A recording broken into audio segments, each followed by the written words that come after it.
Democrats are playing their typical games, as their corruption is in full swing this election cycle. And this is made evident by this recent article about Donald Trump. Apparently, Donald Trump has dementia. And you know that because doctors said so. As the article reads, Donald Trump dementia petition signed by almost 100 doctors after spotting 7 symptoms. So what this is essentially saying is that an online petition was put up on change.org, essentially a left-wing petition website, and the petition was open to the public for everyone that wants to sign it. But apparently it was only for a certain group of people that are licensed healthcare professionals. People like doctors or nurses or what have you, psychiatrists, psychologists. And apparently 100 of these medical professionals signed. And what's interesting about this petition is that they have not met Trump, let alone met Trump in a clinically diagnosable setting. So they're essentially watching clips thrown at them from CNN or MSNBC and saying, oh, this man is clearly demented. This man is in serious cognitive decline. And to push this point further, the article pointed to a video here by Ron Filipkowski. That is no longer admired, respected, or listened to. Will repeat your. Anytime I start talking, they take the red light off. Look, he can't campaign. He can't campaign. He can't speak. So we call it migrant crime. I came up with that name because I come up with a lot of good names. You see Maduro, Venezuela, it's unbelievable. Is going to the border, doing a show. Sean Hannity, good man, Sean Hannity. We'll demolish the deep state. We will expel the warmongers.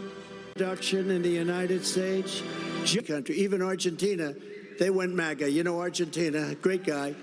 He's a big Trump guy. He loves Trump. I love him because he loves Trump. When he called, I took his call.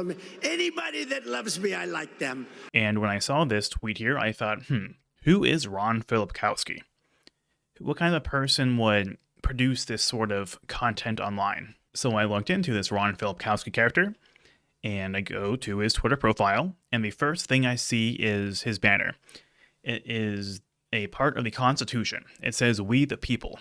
So I thought, okay, maybe he's just a Republican, good intentions, maybe he just doesn't like Trump. Then I scroll down to his descriptor here, his intro to his profile, and he is a self-identified Republican Party insane asylum escapee. All right, so looks like he's got something going on in his life that's a bit unusual. And then further analysis of his profile here, you'll see that if you like Ron Filipkowski, you may also like Jack Smith, the DC prosecutor of Donald Trump, the Joe Biden prosecutor. And if you like Ron Filipkowski, you may also like Adam Kinzinger, the former congressperson, the current anti-Trumper who has been known to cry during congressional hearings. You guys may individually feel a little broken. You guys all talk about the effects you have to deal with, and you talk about the impact of that day. But you guys won. You guys held. Democracies are not defined by our bad days. And if you think back to the Trump impeachment hearings about Ukraine, there is that military man himself. Honor, courage, loyalty, country, everything that is good. This is Alexander Vindman. If you click to Adam Kinzinger's profile here, just to get a quick snapshot, you'll see that he is a admitted proud rhino. Good for Adam Kinzinger. I did some further digging into Ron Filipkowski, and I saw that he used to work for the Florida Governor's Administration under Governor DeSantis, Mr. Ron DeSantis himself. And apparently, Ron Filipkowski did not like this. He did not like this administration. He did not like the governor. And apparently, he left. Here is his resignation letter. And he left because apparently, Governor DeSantis did a horrible, unethical, terrible job during the thing that ran across the world rampantly around a couple years ago, around 2020. And essentially that caused him to get TDS, Trump derangement syndrome, and just blow a fuse. Now to go back to this Trump video, this whole thing about all these medical experts, what have you, signing onto a letter stating that Trump has severe medical disease. It reminds me of all of those more than 50 so-called experts and high-ranking officials signing onto the letter saying that the Hunter Biden laptop was Russian disinformation. It really never seems to faze me that there are so many corrupt people out there who are willing to sign their name on anything, no matter what, just to put party over country, just to take down the other side. It does not matter how dishonest or how true or what have you, what they're doing is. All they want to do is make some sort of progress.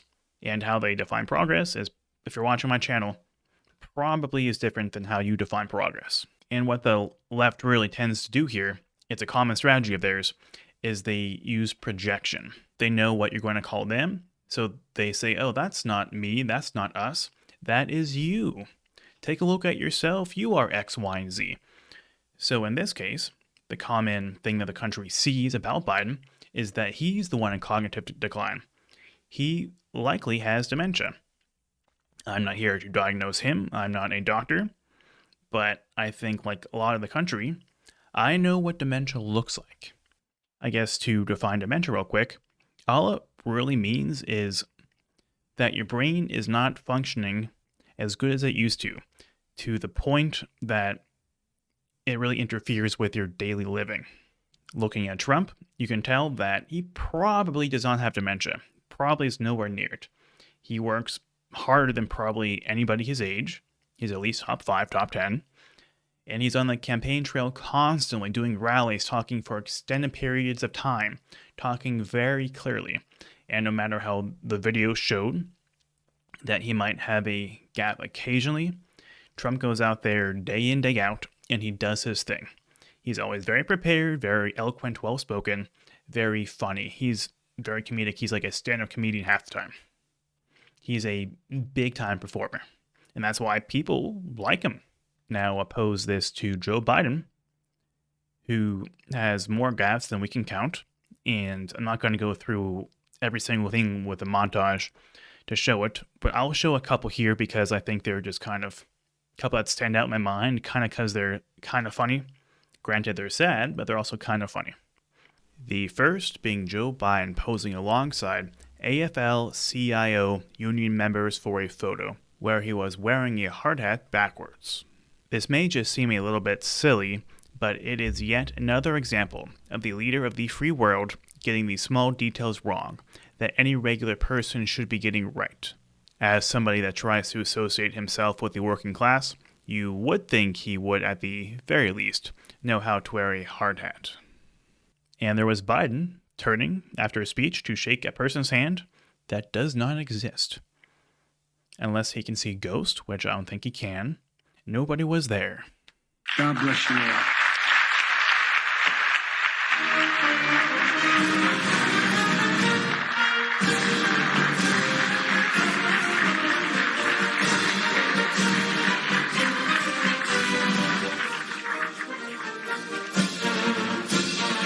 I keep thinking that the public, no matter how right or how left, how in the middle they may be, that it's just so obvious what's going on. Even if you do not follow the news, how many anti-Trump stories, how many lawsuits can you see against Trump before you start to think that maybe there's something going on here?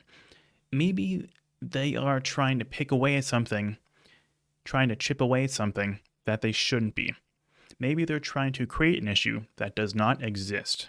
Obviously, Trump is not a young man, neither is Biden, but he performs much, much better than does Biden. There's essentially no comparison. A common example I hear is that look at Bernie Sanders. You may not like his politics, but he's old, he performs well, he's able to speak, he's able to go on MSNBC every 3 seconds and talk about this and that, talk about how much he loves this country. Not really, just kidding. But compare Sanders to Biden. Biden can't really hold a conversation. He can't lead. He can't really keep everything together. If you are going to take home one message from this video today, just know that Trump does not have dementia. no matter how much the Democrats, the left, or Ron Filipkowski tries to tell you. He is of age, but he is very functionable. Unlike Joe Biden, who has a hard time finding people, rather, he has an easy time finding people who do not exist, and he is more than happy to shake their hand. Thank you for watching. This is the Agency of Influence. Make sure to like, subscribe, and comment on this video.